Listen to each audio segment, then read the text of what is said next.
नमस्कार दोस्तों, स्वागत है आप सभी का एक बार फिर से। जो हम बातचीत कर रहे हैं, पहली दो क्लास हमारी जो हुई हैं, वो पहली जो क्लास थी उसमें मैंने आप लोगों को बताया था कि हम जो टॉपिक स्टार्ट कर रहे होंगे उसको यांत्रिकी वाले पार्ट से स्टार्ट कर रहे होंगे।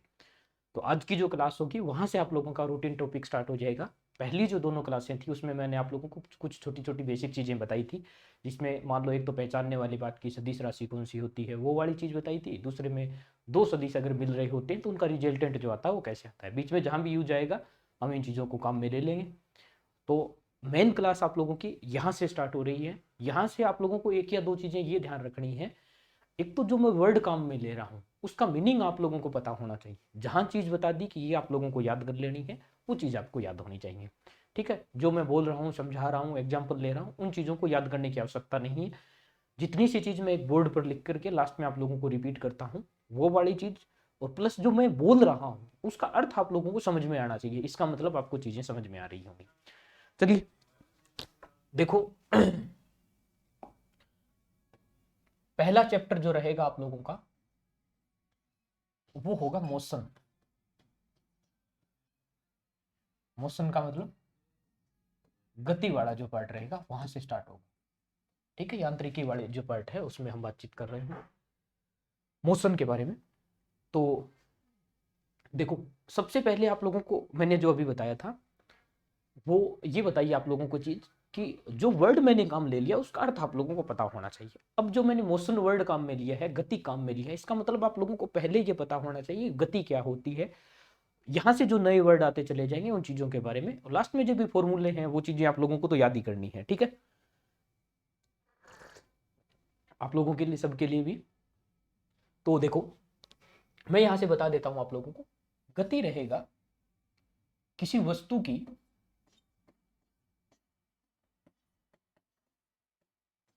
किसी वस्तु की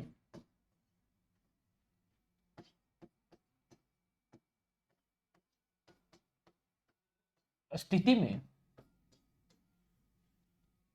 स्थिति में समय के साथ परिवर्तन, समय के साथ परिवर्तन क्या कहलाती है? गति कहलाती है। इसका मतलब क्या है?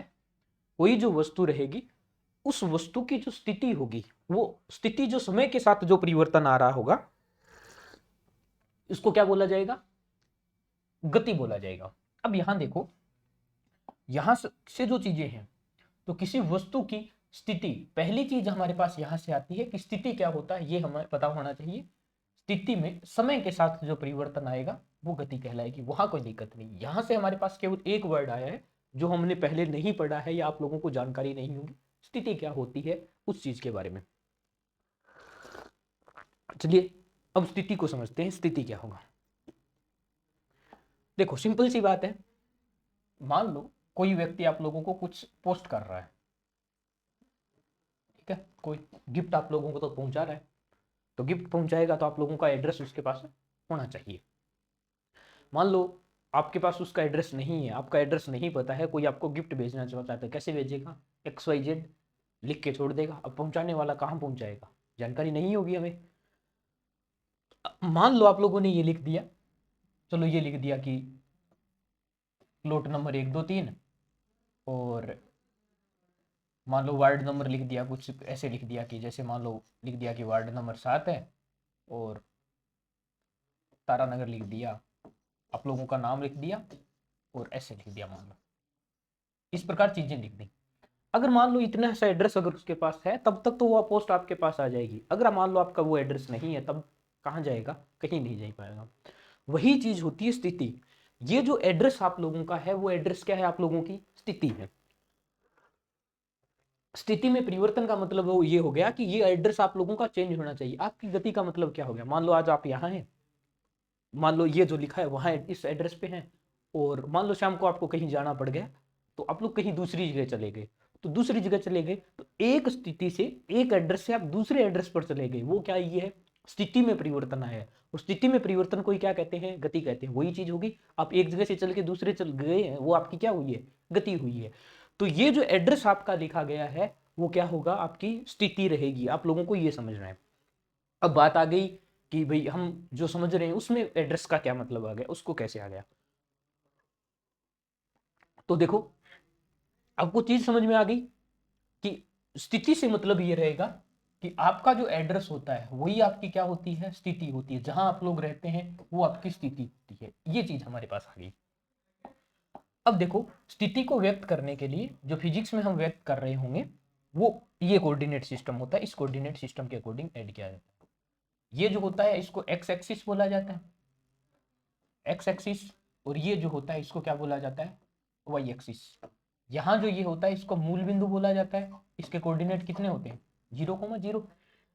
ठीक है भाई, इस पॉइंट से आगे इस साइड बढ़ेंगे तो ये प्लस एक्स बोला जाता है, पीछे की तरफ क्या बोला जाता है, इसको माइनस एक्स बोला जाता है। वाई से ऊपर जाएंगे तो प्लस, वाई से नीचे आएंगे तो ये माइनस वाई के, ये कोऑर्डिनेट होता है। अब मान लो मैंने यहां लिख दिया, मैंने मान लो जैसे कोई पॉइंट लिख दिया 2,3 लिखा है, तो ये जो होता है वो x होता है, ये जो होता है वो क्या होगा, y रहेगा। इसका मतलब क्या है, आप लोग x डायरेक्शन में कितना चले हो, 2। इसका मतलब यहां से यहां तक चल के जब x तक आए हो आप लोग, तो x डायरेक्शन में आपने कितनी दूरी तय की है, 2। यहां से यहां चलकर y में आप जाओगे तो y में आपने कितनी दूरी तय की है, 3।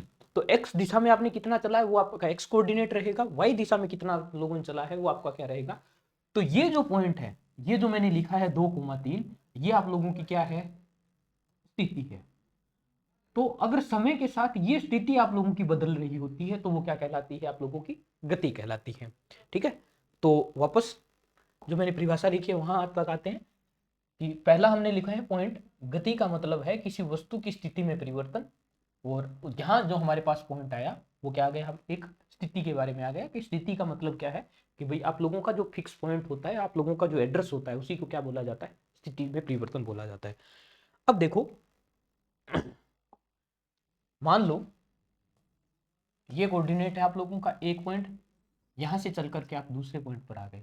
ये आप लोगों का पहला पॉइंट था जिसको मान लो मैं लिख लेता हूँ 1,मैंने 3 लिख लिया, जैसे ये जैसे आप लोगों का आ गया 5, मान लेते हैं 4 आ गया, ये आया। तो पहली स्थिति जो पहला आप लोगों का एड्रेस है वो ये है, दूसरा जो एड्रेस है वो है यहां से यहां तक आप चल के गए हो, एक निश्चित समय में आप लोगों ने ये दूरी तय की है। तो समय के साथ आप लोगों की जो स्थिति में परिवर्तन आ रहा है वो क्या कहलाएगी, गति कहलाएगी। चलिए सिंपल बात करते हैं। मान लो आप लोगों ने यहाँ से चलना स्टार्ट किया है, ये आप लोगों का पहला पॉइंट है, यहाँ पर आप 20 मीटर प्रति सेकंड से आप लोगों ने चलना स्टार्ट किया। कुछ देर बाद आप यहाँ पहुंच जाओगे, कुछ पॉइंट बाद सेम इसी से चल रहे हो, यहाँ भी 20, तो ये 1 सेकंड बाद आ जाएगा, यहाँ दो पॉइंट आ जाएगा, यहाँ 3 पॉइंट तक आ जाएगा, यहाँ 4 पॉइंट। मान लो आप लोगों से पूछ लिया जाए कि आपने इतनी दूर में कितनी दूरी तय की है, तो देखो 1, 2, 3, 4 और 5, यहाँ से यहाँ तक चल के आप कितने टोटल टाइम पर आ चुके हो, कितने पॉइंट यहाँ पर लोगों ने कवर किए, तो आप लोगों ने कितने पॉइंट, 5 पॉइंट कवर कर लिए। यहाँ पर समय कितना लगा आप लोगों को, तो यहाँ से यहाँ तक पहुंचे हो तो कितना समय लगा है, 1। यहाँ से यहाँ तक आ गया तो 2, यहाँ से यहाँ तक आने में आपको कितना समय लगा है, 3। और यहाँ से यहाँ तक कितना हो गया, 4। तो यहाँ हालांकि पॉइंट 4 है, लेकिन समय अंतराल जो गैप बन रहा है जिसमें आपने दूरी तय की है वो टाइम आप लोगों का कितना है, टाइम कितना लगा है, टाइम को लिखा जाता है टी से, समय। तो यहाँ पर कितना समय लगा आप लोगों को, मैं ये मान लेता हूँ कि ये कितना सेकंड है, 4 सेकंड। ठीक है, कई बार गलती हो जाती है, यहाँ पर हम डायरेक्ट पॉइंट गिन लेते हैं कि 1, 2, 3, 4, 5 पॉइंट आ गए और 5 पॉइंटों में 5 सेकंड हो जाती है, ऐसा नहीं होता है। समय अंतराल कितना गैप में हमने जो दूरी तय की है उसको काउंट करना होता है। तो कितना आ गया, यहाँ पर जो मैंने 4 लिखी है एक प्रकार से, तो ये जो 4 लिखी है वो कितनी लिखी है मैंने, 20 मीटर प्रति सेकंड लिख दी है। तो आप लोगों को बिल्कुल बेसिक सी चीज आप लोगों को पता होती है, दूरी कितनी होती है, दूरी बराबर कितनी आती है, 4 इंटू समय होता है। ये वाला फॉर्मूला आप लोगों को पता है। तो चाल कितनी है हमारे पास, 20 मीटर प्रति सेकंड आ जाएगा, और इंटू समय कितना है यहाँ पर, 4 सेकंड आ जाएगा, 4 सेकंड के साथ लिखो। तो ये नीचे लिखा गया तो ये सेकंड से सेकंड यहाँ कैंसिल आउट हो जाएगा, तो 20 इंटू 4 कितना आ जाएगा आप लोगों के पास, 80 आ जाएगा। और क्या बचेगा आप लोगों के पास, मीटर में। तो ये जो मात्रक होते हैं उनका भी साथ के साथ आप मल्टीप्लाई कर सकते हो। ये आप लोगों का पॉइंट स्टार्ट हुआ है गति का, मोशन वाला पार्ट। तो गति क्या है इसकी सिर्फ डेफिनेशन हम लोगों ने देखी है। बाकी जो रहेगी चीज़ें हम नेक्स्ट क्लास में आप लोगों से बहुत जल्दी मिल रहे होंगे। मैं चलो एक बार इसको रिपीट कर वापस से देख देता हूँ। रिपीट करने की आवश्यकता नहीं, इतनी बड़ी कोई चीज़ हमने देखी नहीं। गति क्या होगी, सिर्फ उसकी डेफिनेशन हमने देखी है। डेफिनेशन है वस्तु की समय वो स्थिति में परिवर्तन जो समय के साथ हो रहा होता है, वही क्या कहलाती है, उसकी गति कहलाती है। अब इसमें दूरी कितनी आएगी, चाल क्या होगी, समय क्या होगा, दूरी विस्थापन समझेंगे, वेग समझेंगे, तो जो चीज़ें रहेगी वो नेक्स्ट क्लास से आप लोगों को विद रूटीन के साथ स्टार्ट हो जाएगी। यहाँ से आप लोगों को सिर्फ ये डेफिनेशन ध्यान रखनी है और मतलब क्या है वो चीज़ आप लोगों को पता होना चाहिए। स्थिति क्या है, पोजीशन क्या है, वो आप लोगों को पता होना चाहिए। चलिए आज यहीं पर इस क्लास को ब्रेक देते हैं। बहुत जल्दी एक नए सेशन के साथ नए वीडियो से लगातार आप लोगों को क्लासें रेगुलर मिलनी स्टार्ट हो गई है। मिलते हैं, तब तक के लिए आप लोग अपना ध्यान रखें और जो जितनी चीज़ें बता दी गई हैं उनको कवर रखें। ठीक है, जय हिंद, धन्यवाद।